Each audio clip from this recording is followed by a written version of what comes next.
నిజానికి నేను కానీ మిగతా బీఆర్ఎస్ నాయకులు అందరం కూడా ఎన్నో గొప్ప విషయాలు కేవలం రాష్ట్ర ప్రజలు మాత్రమే కాదు, దేశ ప్రజలకు పనికొచ్చే విషయాల గురించే మాట్లాడడం జరిగింది. అది నిజంగా ఒక్కొక్కసారి గర్వం అనిపిస్తుంటుంది, గర్వంగా ఫీల్ అవుతాం. ఇంత గొప్ప వేదికను కేసీఆర్ గారు నిర్మించి ప్రజలకు గొంతుకగా నిలవాలని, శాస్త్రీయంగా మాట్లాడాలని, ప్రజల సమస్యల మీద మనం పోరాటం చేయాలని, ప్రజల గుండె చప్పుడుగా ఉండాలని చెప్పి ఈ వేదిక నిర్మించారు. ఈ వేదికలో మాట్లాడడం వల్ల కోట్లాది మంది తెలంగాణ ప్రజల జీవితాలు మారినాయి. వాళ్ళు దోపిడీ నుంచి కాపాడబడ్డారు. ఇక్కడ మాట్లాడిన నాయకులందరూ కూడా ఆ దోపిడీ నుండి ప్రజలను రక్షించే రక్షణ కవచంలాగా మారినారు. కానీ ఈరోజు ఇదే వేదిక మీద నుంచి కాంగ్రెస్ క్షుద్ర పూజల తతంగం గురించి మాట్లాడాల్సిన పరిస్థితికి వచ్చినందుకు చాలా బాధగా ఉంది. దయచేసి తెలంగాణ ప్రజలు మమ్మలను క్షమించాలి. ఈరోజు గత 2-3 రోజులుగా మరి కాంగ్రెస్ నాయకులు అద్దంకి దయాకర్ గారు ఎమ్మెల్సీ, అదేవిధంగా సామ రామ్మోహన్ రెడ్డి, అదేవిధంగా ఈరోజు లేటెస్ట్గా గాంధీ భవన్ నుండి పిసిసి చీఫ్ మహేష్ కుమార్ గౌడ్ గారు, వీళ్ళు ముగ్గురు కూడా మరి భారత రాష్ట్ర సమితి డెప్యూటీ ఫ్లోర్ లీడర్, మాజీ మంత్రివర్యులు, సిద్దిపేట శాసనసభ్యులు, తన జీవితాన్నంతా కూడా తెలంగాణ కోసమే ధారపోస్తూ కేసీఆర్ గారి మార్గదర్శనంలో ప్రతిరోజు కూడా పోరాడుతున్న నాయకుడు హరీష్ రావు గారి మీద తీవ్రమైన, నిరాధారణమైన, అశాస్త్రీయమైన ఆరోపణలు చేశారు. అవి చెప్పాలంటేనే బాధేస్తున్నది. కానీ తెలంగాణ ప్రజలకు నిజం చెప్పాలి. ఎందుకంటే నిజం చెప్పకపోతే అబద్ధం ఒక్క నిమిషంలోనే ఊరంతా తిరిగి అదే నిజంగా భ్రమించే ప్రయత్నం చేస్తుంది. అది నిజం అవుతుంది కూడా.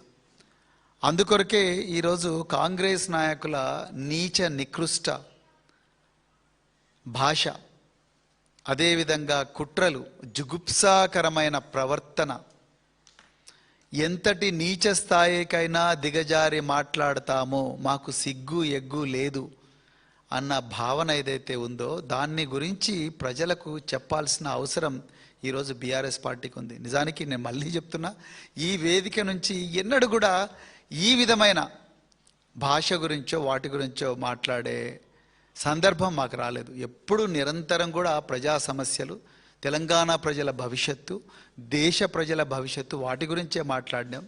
రాజ్యాంగం ఇచ్చిన హక్కులు, చట్టాల హక్కులు, వాటి గురించే మాట్లాడినాం తప్ప మిగతా విషయాల గురించి మాట్లాడలేదు. కానీ ఈరోజు కాంగ్రెస్ నాయకులు నీచమైన స్థాయికి దిగజారి మాట్లాడుతున్నారు కాబట్టి ఆ విషయాలు ప్రజలకు చెప్పాల్సిన అవసరం అనిపించింది.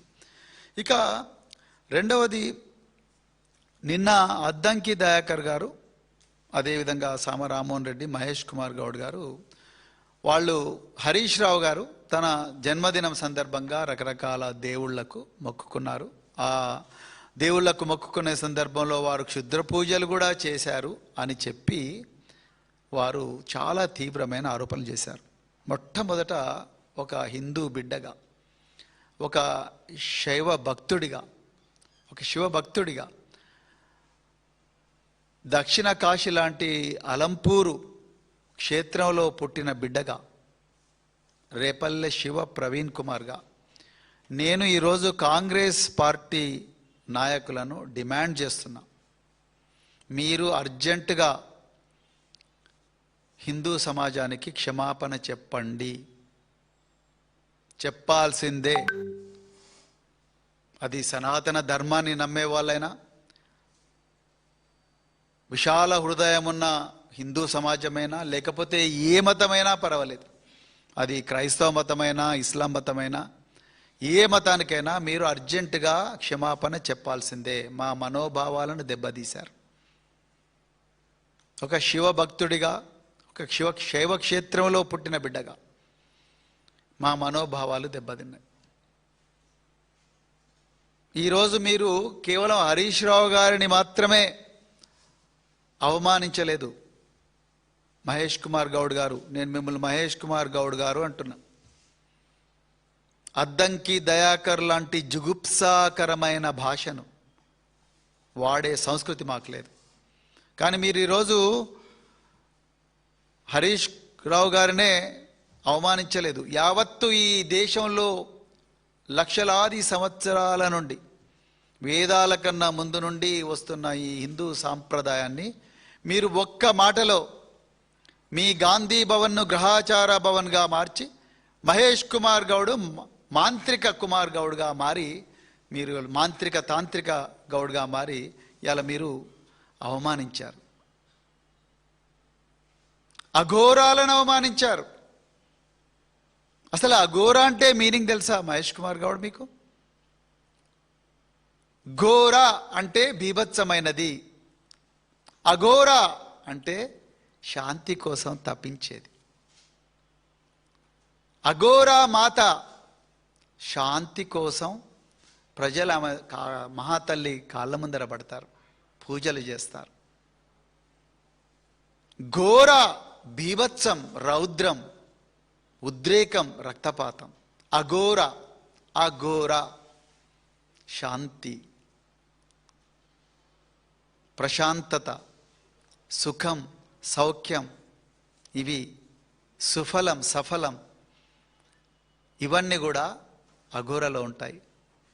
మీరు హరీష్ రావు గారు అఘోరా కాళీ మందిర్కు పోయారని, లేకపోతే మూకాంబిక అమ్మవారి దగ్గరికి పోయారని. అసలు మూకాంబిక అమ్మవారు, ఆ అమ్మవారి ప్రశస్తి ఏంటో మీకు తెలుసా మహేష్ గౌడ్? కర్ణాటకలో కొలువుదీరిన అమ్మవారు మూకాంబిక అమ్మవారు. వారి ప్రశస్తి ఏంటో తెలుసా? ఎందుకు పోతారో తెలుసా వారి దగ్గరికి భక్తులు?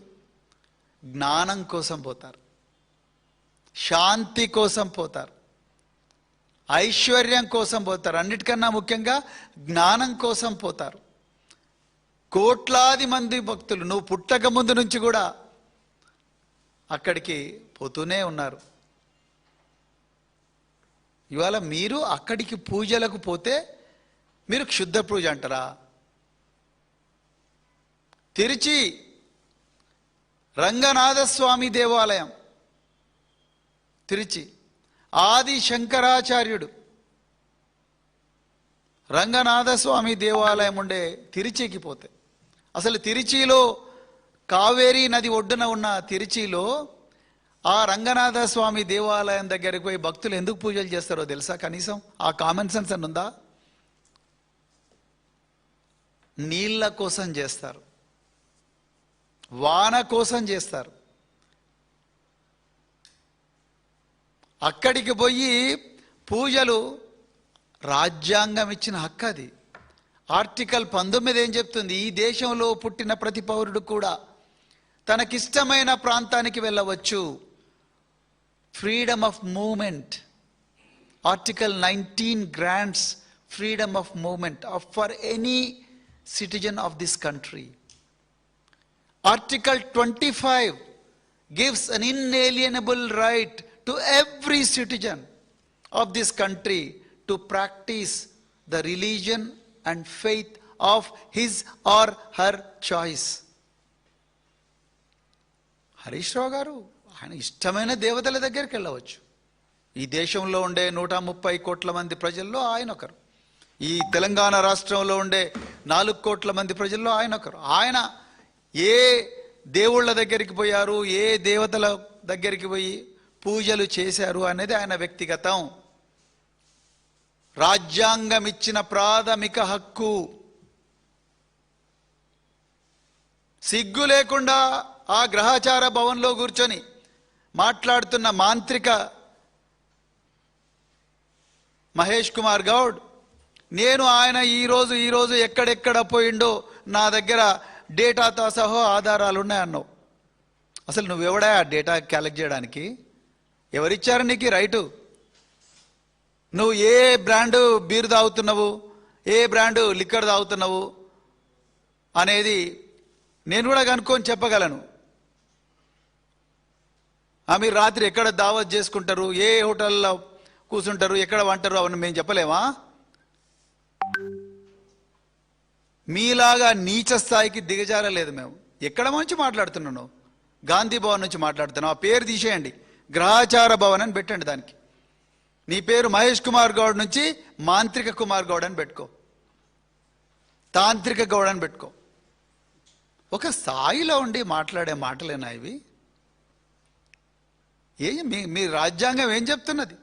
మీరు మాట్లాడుతున్న రాజ్యాంగం ఏం చెప్తున్నది? మీరు రోజు పొద్దున్న లేచినప్పటి నుంచి రాజ్యాంగం రాజ్యాంగం రాజ్యాంగం జై సంవిధాన్ అని చెప్పి పార్లమెంట్లో ప్రచారం ఏమంటారు, ప్రమాణం స్వీకారం చేసినారు, పదవీ స్వీకార ప్రమాణం చేసినారు కదా.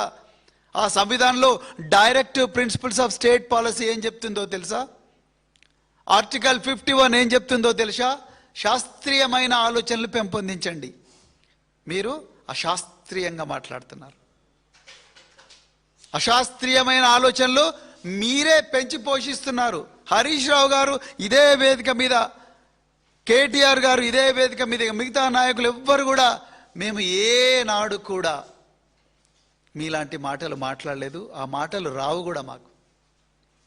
అయినా నేను ఇలా ప్రెస్ మీట్, మీరు పెట్టిన ప్రెస్ మీట్లు ఏమన్నారు? నేను కూడా దేవుళ్ళని నమ్ముతాను, నేను కూడా కామాఖ్య టెంపుల్ పోయినా, మా రాహుల్ గాంధీ గారు కూడా పోతారు. అయ్యా, నువ్వు దేవుళ్ళని నమ్ముతున్నావు కదా, ఈ భారతదేశంలో ప్రపంచంలో అయినా ఎవరైనా దేవుళ్ళ దగ్గరికి మంచి జరగాలనే పోతారు. అవతలోనికి చెడు జరగాలని ఏ హిందువే కాదు, ఏ ముస్లిం పోడు, ఏ హిందూ పోడు, ఏ క్రైస్తవుడు పోడు. దైవత్వం అంటే అది కాదు నాయన. తెలుసుకోకపోతే తెలుసుకో, తెలియకపోతే తెలుసుకో. దేవుడి దగ్గరికి పోవడం, మనిషి ధార్మిక ఆలోచన ఎందుకు వస్తుంది? నాకు మంచి జరగాలి, నాతో పాటు అందరికీ మంచి జరగాలి, ఈ దేశం బాగుండాలి, ఈ రాష్ట్రం బాగుండాలి, రైతులు బాగుండాలి, నా పిల్లలు బాగుండాలి, రైతు కూలీలు బాగుండాలి, పెద్దగా వానలు పడాలని ఎవరైనా దేవుళ్ళ దగ్గరికి పోతారు. పెద్ద పెద్ద దేవుళ్ళ దగ్గరికి పోలేని వాళ్ళు గ్రామ దేవతలకు మొక్కుకుంటారు. ఎవరి నమ్మకం వాళ్ళది.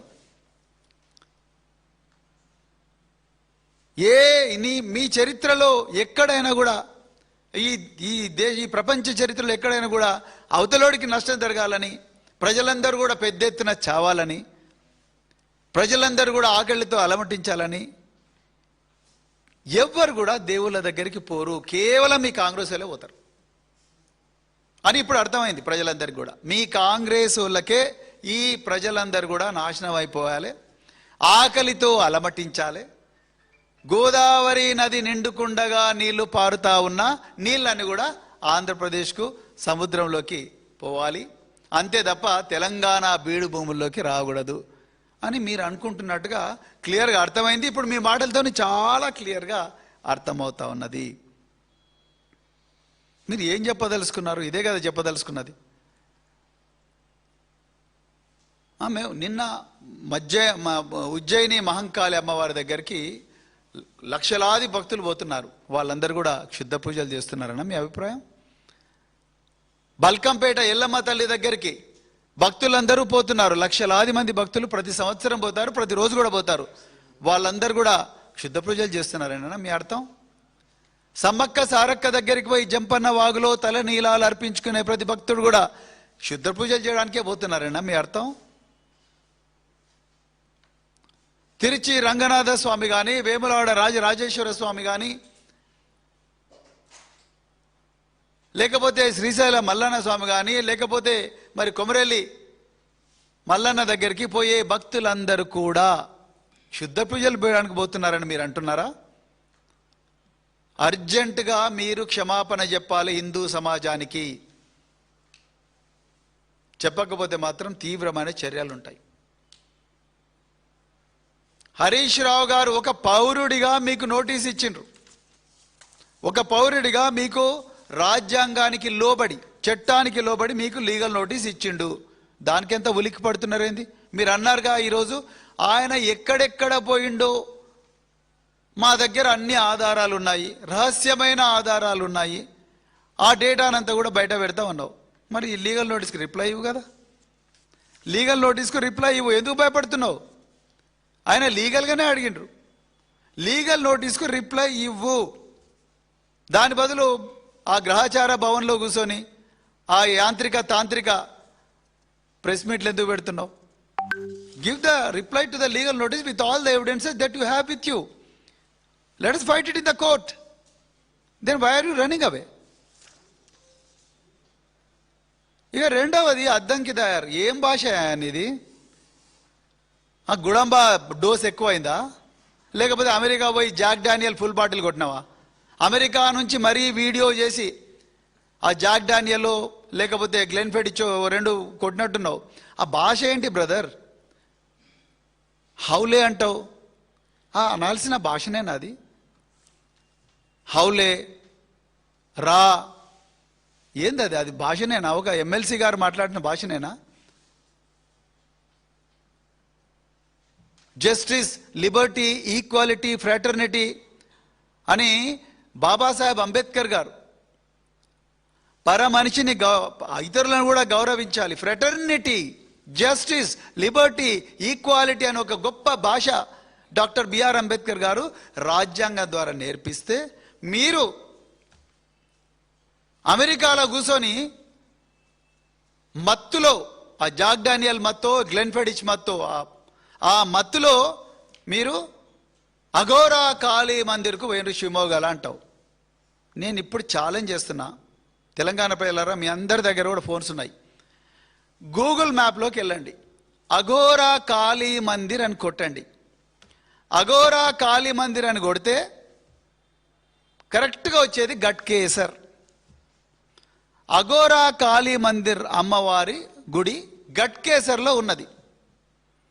ఈయన అంటాడు షిమోగాలో అఘోరా కాళీ మందిర్కు పోయి కాళీమాత పూజ చేసినట్టు. ఫస్ట్ ఆఫ్ ఆల్ ఆ పూజ, ఏ పూజ అయినా పూజ చేయడం అనేది ఒక హిందూ మతాన్ని నమ్ముకున్న ప్రతి ఒక్క వ్యక్తి యొక్క ఆచారం, నమ్మకం, విశ్వాసం, హక్కు. నువ్వెవరై అడగడానికి?